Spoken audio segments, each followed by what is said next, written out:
Mpendwa mtazamaji na msikilizaji mwaminifu wa kipindi hiki mwongozo wa kujifunza Biblia, tunakiendelea kukushukuru kwenye Towaza TV. Tunakukaribisha na kusalimu katika jina la Yesu Kristo mahali pote mlipo.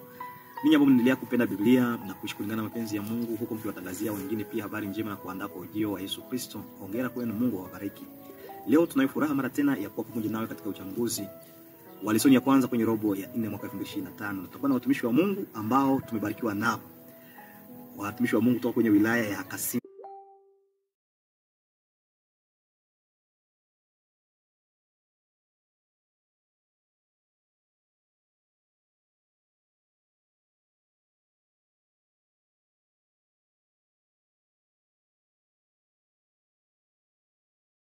Mpendwa mtazamaji na msikilizaji mwaminifu wa kipindi hiki mwongozo wa kujifunza Biblia, tunakiendelea kukushukuru kwenye Towaza TV. Tunakukaribisha na kusalimu katika jina la Yesu Kristo mahali pote mlipo.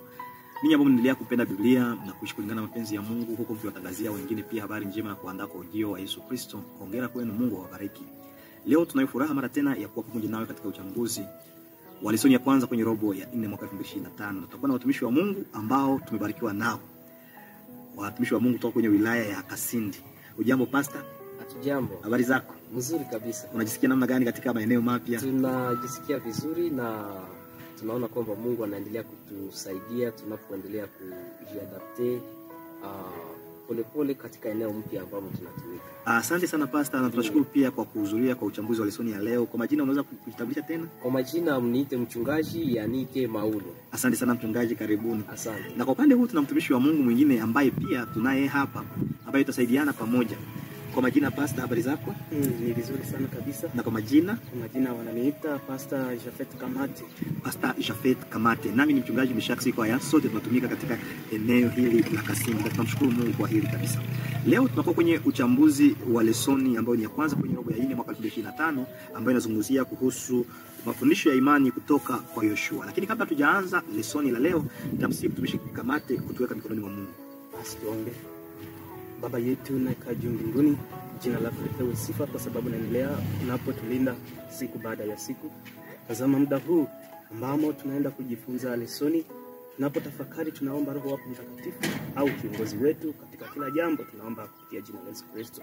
Amina.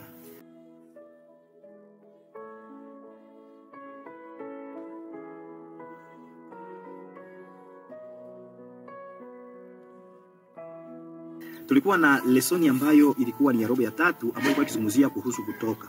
Na leo tumefikia lesoni ambayo inazungumzia kuhusu mafundisho kutoka kwenye kitabu cha Yoshua. Tuseme hivyo, mafundisho ya imani.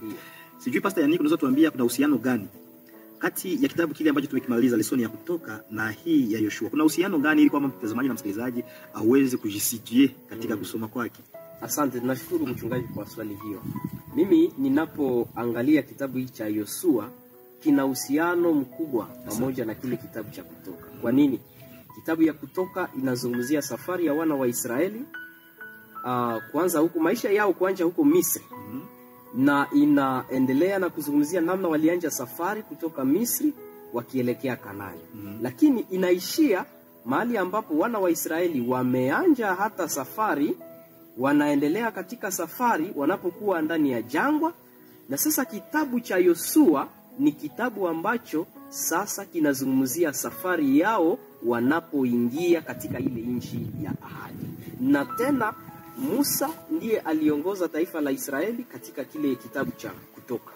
Lakini katika kitabu ya Yoshua tunaona ni Yoshua ambaye sasa anamkomboa Musa kwa kazi la kuiongoza lile taifa la Israeli. Ndio maana katika maneno mafupi ni kwamba kitabu ya Yoshua ni kuendelesha kile kitabu cha Kutoka. Asante sana. Kumbe mpendwa mtazamaji na msikilizaji, ikiwa ulikuwa ukifuata lesoni kwa uhakika, utagundua kwamba imemalizika hiyo lesoni wakati wana wa Israeli hawajafika.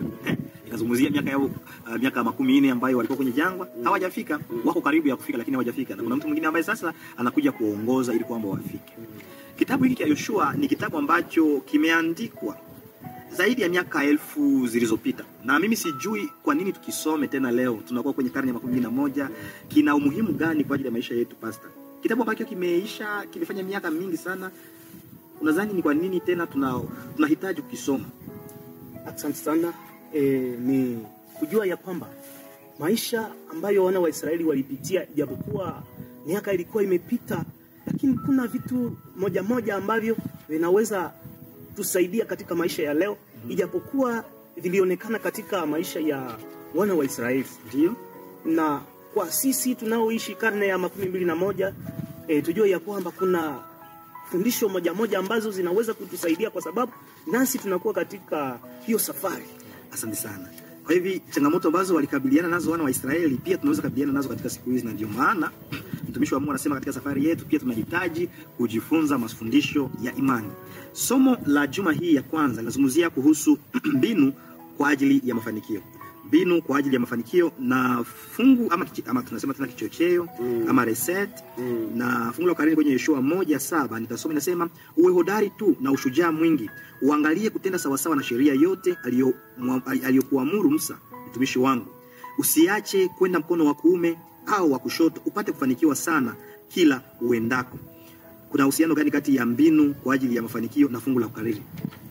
Asante sana. Tunapoisoma shairi hiyo ina uhusiano na kichwa, kwa sababu katika shairi wamejumuisha hata zile mbinu ambazo Yoshua anaweza kuzitumia ili kuweza kufanikiwa, kwa sababu wamezungumzia aweze kuwa hodari, aweze kushika ile sheria ambazo Musa alikuwa ameamuru Yoshua, na aweze kuwa jasiri katika kutenda, na akifanya mambo haya atasitawi kule anapoenda.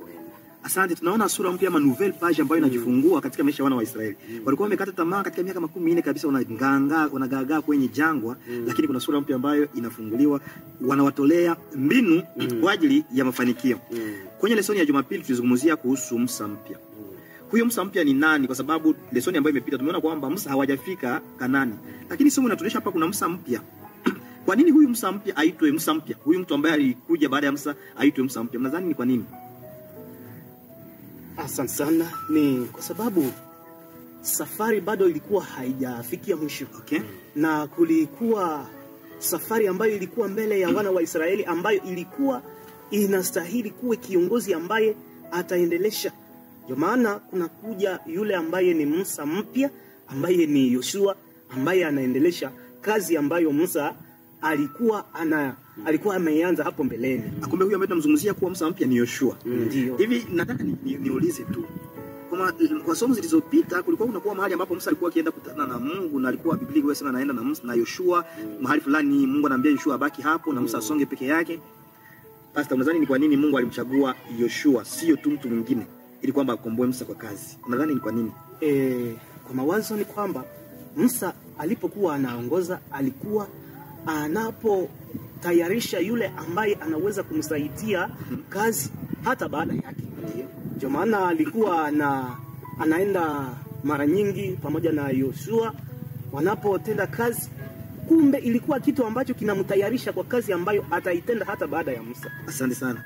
Wewe pia je, mara Mungu amekuita katika eneo fulani kwenda kutumikia mahali fulani, je kunakuwa namna kipekee katika maisha yako umemwandaa mtu ambaye anakuja kukomboa kwa kazi? Ndio, hata kama ninaweza kuenda mahali mpya, ninaweza kukutana na watu ambao wanaweza kunisaidia kazi ambao ninaweza kuwatayarisha vizuri. Hata kama sitakuwa karibu, kazi itakuwa inaendelea vizuri. Asante sana. Kwa hivyo mpendwa mtazamaji na msikilizaji unayetusikiliza, tukumbushe tu ya kwamba kazi ya Mungu ni moja. Na tunapomtumikia Mungu, wale wanaokuja kutumika baada yetu ni kwamba wanaendeleza kazi moja ile ambayo tulianzisha. Hatuna budi ya kuwakasirikia, hatuna budi sijui ya kupigana nao. Jambo la busara ni kuwaelekeza mahali ambapo tulikuwa tunafaulu na mahali tuliposhindwa tuwaoneshe, ili kwamba wao wasije wakashindwa. Kuna watu wengine ambao kama ni hata kwenye kazi ya serikali tumesikia watu ambao wanakatalia funguo ya biro ya ofisi yao, ama nakatalia staff. Okay? Kwa hivyo hatutakiwi kuwa kama watu kama na wale. Mahali ambapo Mungu amekuita kwenye eneo mpya, tulikuwa na pastor Yannick siku zilizopita alikuwa anatumikia Mungu kwa upande wa Lukana. Na leo amefika mahali Kasinti. Hiyo siku nilikuwa kwa upande wa Kinyonga. Na mimi nimefika pia mahali hapa. Mtumishi wa Mungu alikuwa mahali pengine. Kwa hivyo hatuwezi kuwakasirikia wale ambao tumekuja kuwakomboa. Hata wale watakaokuja kutukomboa mahali ambapo tunatoka, hatuwezi pia kuwakasirikia. Itakuwa ni kitu kia busara kabisa. Pastor Yannick, sijui kuna uhusiano gani kati ya maisha ya Musa na ya Yoshua. Unapojifunza kulingana na lesoni, ni vitu gani vinafanana kwao? Kwa sababu inaonekana mtu kuitwa Musa mpya ni kusema kwamba kwanza vitu moja ambavyo vilikuwa kwa Musa vinaonekana kwake. Je, unaelewa kaswali pale? Ndio, ninaelewa. Anaitwa Musa mpya ni sababu wanaendesha kazi, wote wanafanya kazi moja. Musa aliongoza taifa la Israeli kutoka Misri kuelekea Kanaani. Hiyo jambo la kwanza, wote waliitwa kuongoza wana wa Israeli. Asante. Wote pia walitolewa ahadi ya nchi hiyo kwamba Mungu amewaandalia nchi ambayo wataimiliki. Asante. Na Musa hata Yoshua pia alitolewa ahadi. Asante. Lakini endapo wote walitolewa ahadi, wote waliongoza taifa la Israeli, lakini tu katika kitabia huenda wanaonekana tofauti, kwa sababu unajua mtu hawezi kuwa kwa 100% kumfanana mwingine kitabia. Musa ukiangalia, yeye alionekana kama mtu mpole ambaye alikuwa hata akijiweka kwa nafasi ya wana wa Israeli kuangalia huruma. Lakini Yoshua, yeye kuonekana kwake hata alikuwa naye kiongozi. Yeye sasa anaongoza kwa muda ambapo Israeli ina vita, na hata Yoshua alionyesha uhodari na ushujaa katika kupigana vita ambao kitofauti kitabia hata walikuwa tofauti kabisa, kwa sababu Yoshua yeye alionekana mtu kabisa aliye na misimamo na zile tabia za kijeshi kabisa. Asante kabisa. Ndio. Asante. Kitu kingine ambacho lazima tukiongeze ni kwamba kumbe baada ya wote kupewa kazi ya Mungu, wote walipewa pia tena ahadi ya kwamba Mungu atakuwa pamoja nao. Lakini mtumishi wa Mungu ameweka mkazo ya kwamba tusije tukizani ya kwamba tabia zao zilikuwa zinafanana. Walikuwa wanapishana, kila mtu na namna yake ya furahi, namna yake ya kucheka, namna yake ya kukasirika. Pastor, inaweza kutufunza nini sisi kama binadamu tunaishi siku hizi? Mahali wametuletea rais fulani, tunamlinganisha na rais aliyepita, tunataka awe kama mtu mwingine. Ama kama ni mchungaji wametuletea mwingine, tunatafuta afanane na yule mwingine, huyu hajafanya kama mtu mwingine. Ni somo gani ambayo sisi kama washiriki tunapashwa, sisi kama washiriki ama wakaaji wa Kristo tunapashwa kuipata hapa, kulingana na viongozi ambao wanaendelea kubadilika siku baada ya siku? Asante sana. Ni vizuri sana tunapopata hata kiongozi mpya, ni vizuri kupata kitu kizuri ambacho kinaweza kukomarisha imani yetu. Tusipate ile udhaifu, hata kama inaweza onekana katika maisha ya kiongozi ambaye alipita. Lakini tunapopata kiongozi mpya, ni vizuri tufuate yale ambayo yatatupeleka kwa uhusiano pamoja na Mungu, anapotupatia mbinu fulani ambazo tunaweza kufuata. Asante sana mtumishi wa Mungu. Mungu akubariki sana kabisa. Kwa hivyo sio watu wa kulinganisha watumishi, akipita amefanya kazi ambayo Mungu alimwitia, mwingine hivyo hivyo. Basi ni kwenye sura ya kwanza kitabu hiki cha Yoshua, kuna kitu fulani ambacho lazima tujifunze hapa. Unaposoma kwenye Yoshua 1, kuna muundo wa namna ya kipekee ambao kitabu hiki kimeundwa nacho. Sijui unaweza kutuelewesha, ulielewa nini katika sura ya kwanza? Mara umejifunza hiyo hapo, umeona kwamba kimeundwa namna gani? Kitabu hiki cha Yoshua kina muundo kabisa wa pekee. Na unaposoma tu ile Yoshua sura yake ya kwanza, inaonyesha hatua mbalimbali ambazo zinaelezwa. Na hatua ya kwanza wakaonesha kwamba kulikuwa kwanza kuvuka. Ilibidi wana wa Israeli wavuke. Wakavuka ule mto wa Yordani, wanapoingia sasa ile maeneo ambayo walikuwa wameahidiwa. Wanapovuka kunakuwa sasa kuchukua. Wanachukua hiyo nchi, eneo ambayo Mungu alikuwa amewaahidia. Ile eneo ambayo Mungu alikuwa amewaahidia. Walipokuwa wamechukua, wameimiliki, sasa kukakuwa kugawanya kulingana na makabila. Wakagawanya, taifa hili litakuwa sehemu fulani, taifa hili sehemu fulani, taifa hili sehemu fulani. Walipokuwa wamegawanyiwa zile kabila, sasa kwa kuwa kutumika, wakatenda, wanatumikia Mungu, wanatumika kulingana na jinsi Mungu anahitaji. Na hiyo ndio muundo wa kile kitabu kwa kifupi, zile hatua: kuvuka, kutoa, kugawanya na kutumika. Basi Mungu ashukuriwe. Sasa sijui naye atanisaidia kwa hilo, lakini ninafikiria, anasema hawa wana wa Israeli ambao Mungu amewachagua taifa, anasema nitawapatia nchi fulani kuwa mali yenu, nchi ya ahadi. Na hawakukaa tu kusema Mungu atawachukua na anawatupa hapa. Ilibidi wafanye kitu fulani. Sidhani ya kwamba kuvuka kutoka mahali walipokuwa kuingia katika Yerusalemu, Kanaani, kama ilikuwa rahisi, kwa sababu kulikuwepo wakaaji ambao walikuwa hapo. Logiquement kulikuwa vita ambazo zingalipaswa kuendana, sivyo? Ndio. Sasa sisi kama Wakristo wa leo, Mungu ametupatia sijui nchi yetu, wakiipora. tukae kimya tuombe ili kwamba Mungu ashuke pigane kwa niaba yetu. Sijui mambo kama na yale. Kuna watu ambao leo katika maisha wanadhani ya kwamba kitu ambacho wanakihitaji kwa Mungu wanaweza kubaki pasipokula kwa siku 10, Mungu atawafanyizia kitu fulani kwa niaba yao. Mbona hao watu ambao ni mfano ambao tukiwapiga, wao walikuwa wakipambana, maombi, imani yao kwa Mungu ilikuwa ikiendana na matendo yao. Kwa hivi inatufunza nini kama Wakristo wa leo katika kusubiri kitu fulani? Je, tu tukikaa tu tunaomba, nje ya Kongo inasumbuliwa, tukae tuombe ama tufanyeje? Nafikiri katika mtazamo wangu ninapoangalia zile hatua hata wanavuka, wanatoa, wanagawanya, wanatumika. Hata zile mbili za kwanza kuvuka na kuchukua haikuwa rahisi. Kwa sababu ilibidi kuwe vitu ambavyo watakavyofanya kusudi waweze kuvuka na kusudi waweze kuchukua. Na maana kuwa Mungu anahitaji mwanadamu afanye sehemu yake. Sio kwamba Mungu atashuka na kuja kufanya sehemu ambayo mwanadamu angeliweza kufanya. Ilibidi wapambane. Ukikumbuka pale ambapo walizunguka mji ya Yeriko wakiupiga tarumbeta, kuna mahali ambapo walichukua silaha wanapigana, kwa sababu taifa zile ambazo walikuta kule haikuwa rahisi ili wao waje na waingie tu. Walifanya sehemu fulani. Katika maisha pia tunahitajika pia nasi kupambana. Kwa mfano katika nchi yetu, ikiwa vita inakuwa namna gani, sio kwamba tukae tu, lazima kuweze kuwa kile ambacho tunaweza kufanya kwa ajili ya kusaidia, ili tusionekane kama watu ambao tumekaa na tusipofanya kitu fulani. Lazima kuweze kuwa kitu. Hata maishani usifikiri chakula utakipata tu hivi. Lazima upambane, lazima ufanye sehemu yako na Mungu sasa naye anakusaidia. Asante sana. Pastor, nataka utoe shauri kwa wale watu ambao kila siku wanaendelea kusema basi nasubiri muda wa Bwana. Mbona hujaoa? Nasubiri muda wa Bwana. Hujasoma shule? Nasubiri muda wa Bwana. Mbona hujanunua pikipiki? Nasubiri muda wa Bwana. Mbona hujafanya? Nasubiri muda wa Bwana. Unataka kuambia ni shauri gani ambao unaweza kuwapatia wale wote ambao hawafanyi sehemu yao huko wakisema kwamba wanasubiri muda wa Bwana? Je, muda wa Bwana unakamilika pasipo sisi kufanya lolote, ama tukae tu tusubiri muda wa Bwana? Na ikiwa tutasubiri muda wa Bwana, tutabaki maisha yetu itakuwaje? Nafikiri ya kwamba muda wa Bwana unatimilika tunapofanya jukumu letu.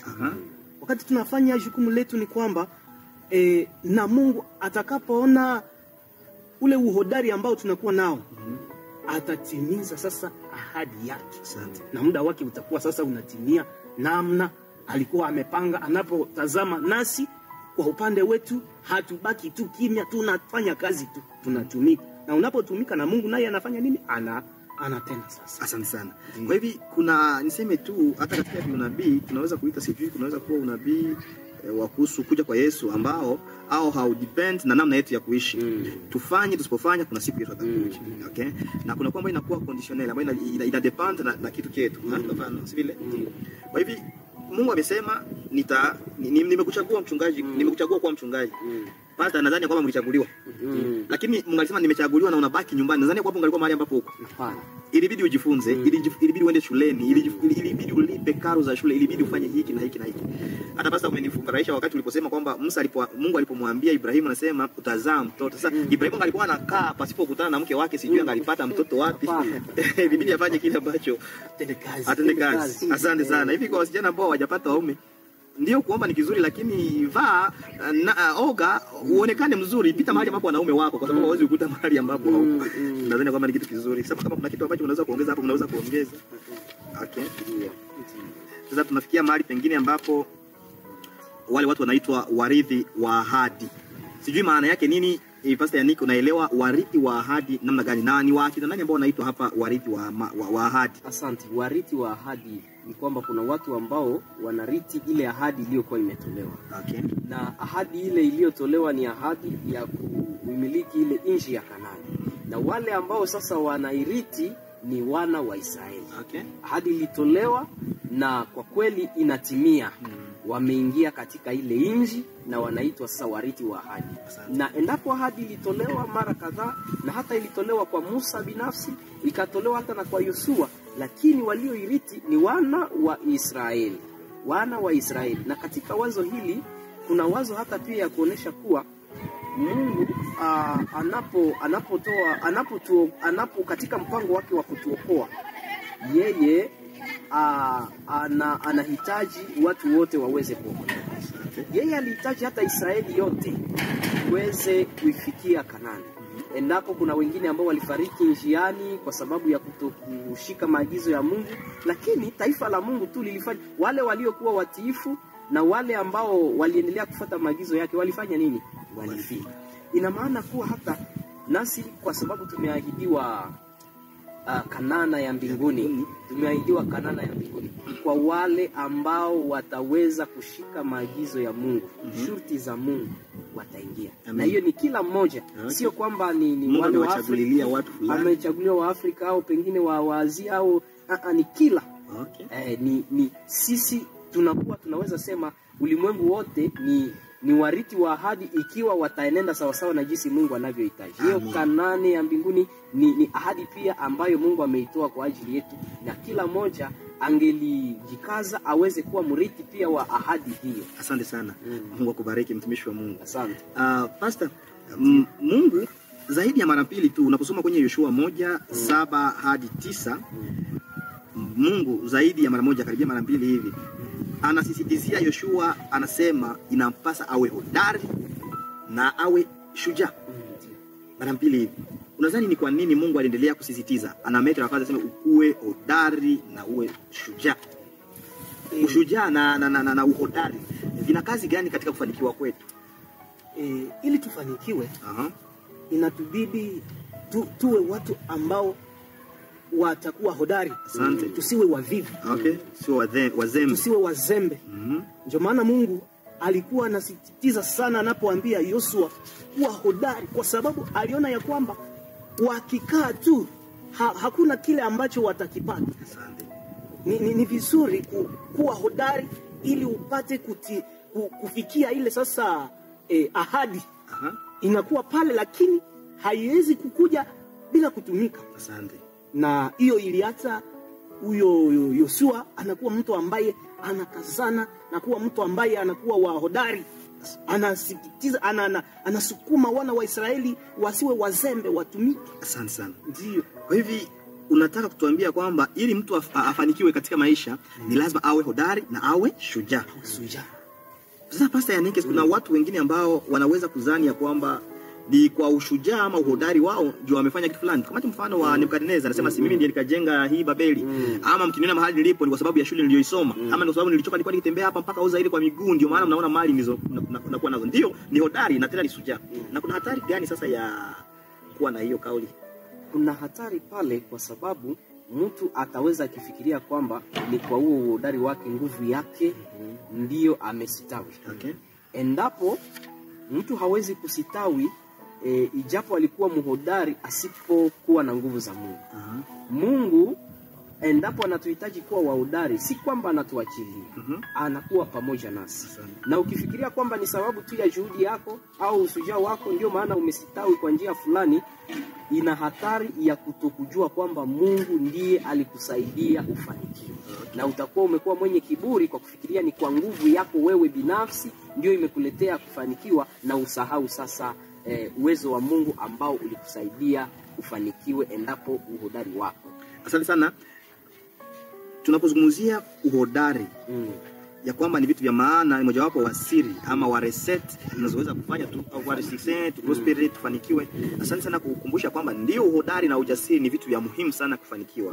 Lakini unapovitumikisha umwekeze Mungu katika maisha yako, ukijua kwamba ni Mungu ndiye anaweza kufanya uhodari wako upate kabisa kustawi na kufanikiwa. Ndio kabisa. Ndio Pastor. Kitu ambacho nilienda kuongeza pale ni kwamba ili uwe hodari, fanya namna yote uangalie mambo ya kiroho. Uwe hodari katika mambo ya kiroho. Hiyo itasukuma uwe hodari katika hata mambo ambayo tunayatazama, mambo halisi. Usiwe hodari katika mambo tu ya dunia hii, lakini tujikaze kuwa hodari katika mambo ya kiroho. Asante sana. Kwa hivi wakati Mungu alikuwa akimwambia Yoshua awe hodari, sio tu hodari wa nguvu ya kimwili, lakini ilimbidi Yoshua ajifunze kumtumainia Mungu, ya kwamba katika kazi atakazofanya kama ni kupambana, akiwa akipambana na imani yake ikiwa kwa Mungu, hakika atashinda. Kwetu leo tunaweza kuwa na muda, kila mtu alikuwa na muda wa maombi, wa kujifunza Biblia, huku akiendelea kumtumainia Mungu, kwa sababu kadri unavyoendelea kumtumainia Mungu, imani yako inazidi na uhodari na ushujaa wako unaendelea pia. Sababu haikuwa rahisi kuenda kuwafukuza watu ambao wanakaa katika eneo fulani na kuambia muondoke, na wanakubali na mnakaa mnamiliki nchi yao. Sasa pengine inaonekana sijaelewa vizuri, ama mtazamaji na msikilizaji, neno kufanikiwa na kustawi, word 6 na kuprosper. Kwa mtazamo wangu tunasema mtu fulani amestawi ama amefanikiwa huko nikimwona na magari, ana manyumba, sijui ananenepa. Hapo tunapozungumzia siri za kufanikiwa, mnataka utufunza nini ya kufanya ili tufanikiwe? Na kufanikiwa hiyo ambayo mnataka tujifunze ni nini? Kufanikiwa na kustawi mnaielewaje? Ama lazima tuielewe namna inatafsiriwa namna gani katika Biblia?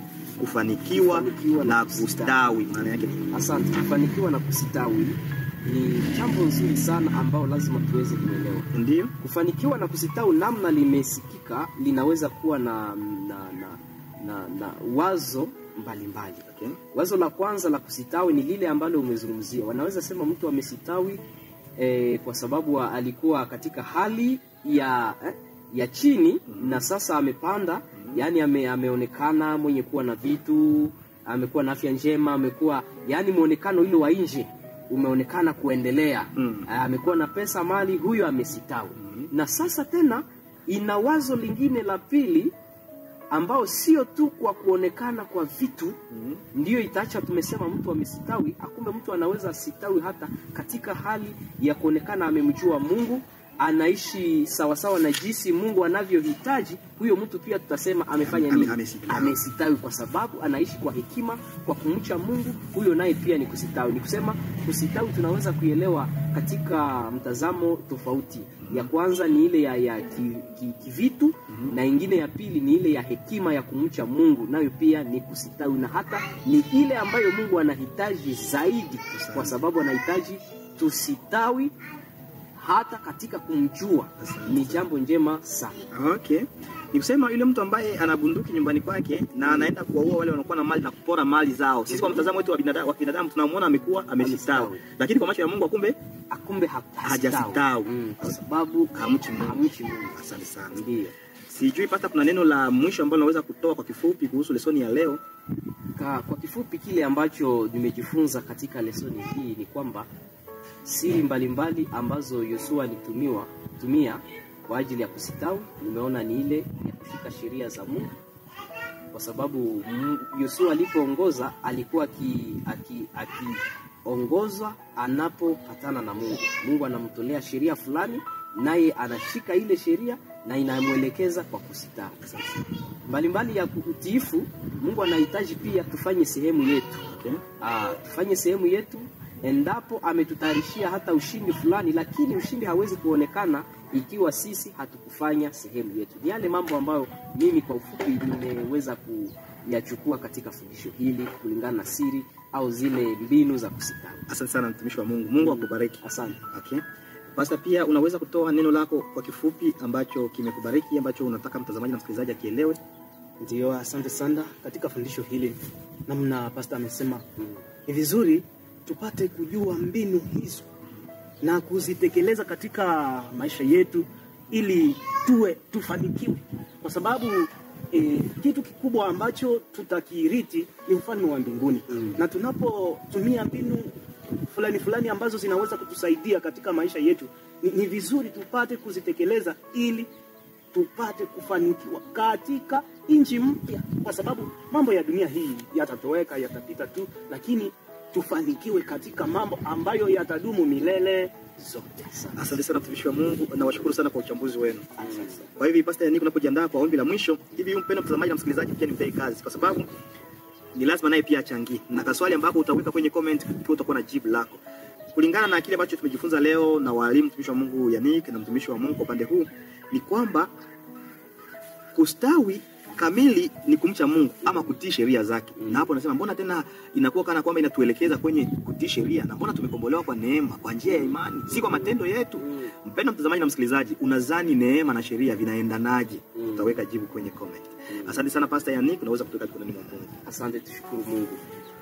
Lipewe sifa jina lako Mungu wetu kwa neno hili ambalo tumeweza kufunzwa saa hizi. Jina lako litukuzwe. Asante kwa walimu ambao wamechangia katika kuelewesha somo hili. Roho wako Mtakatifu aliye mwalimu mkuu aendelee kutufunza mengi zaidi, na hata robo mpya hii ambao tumeianza tuendelee kuelewa kitabu hiki cha Yoshua, na utupe muda wa kufikiria tena maneno ambayo umehitaji tuweze kuyajifunza katika kitabu hiki, na ili maisha yetu yaendelee kufanana na jinsi unavyohitaji. Tunaomba hivi kwa jina la Yesu. Amen. Basi tunakushukuru kwa uchambuzi wako. Asante kwa kukubali aliko letu kwenye Tauti za TV. Basi tunashukuru pia kwa uchambuzi mzuri. Karibuni kwenye Tauti za TV. Kwa hivyo mpendwa mtazamaji na msikilizaji ambao ulikuwa mwaminifu kufuata tangu tulipoanza mpaka hapa, pia Mungu akubariki. Ustawi katika mambo yako yote, zaidi sana katika kiroho. Tunakaribisha pia kwenye somo la kesho. Na ikiwa hujasubscribe, jiabone na kutumia somo hili kwa watu wengine. Mungu akubariki.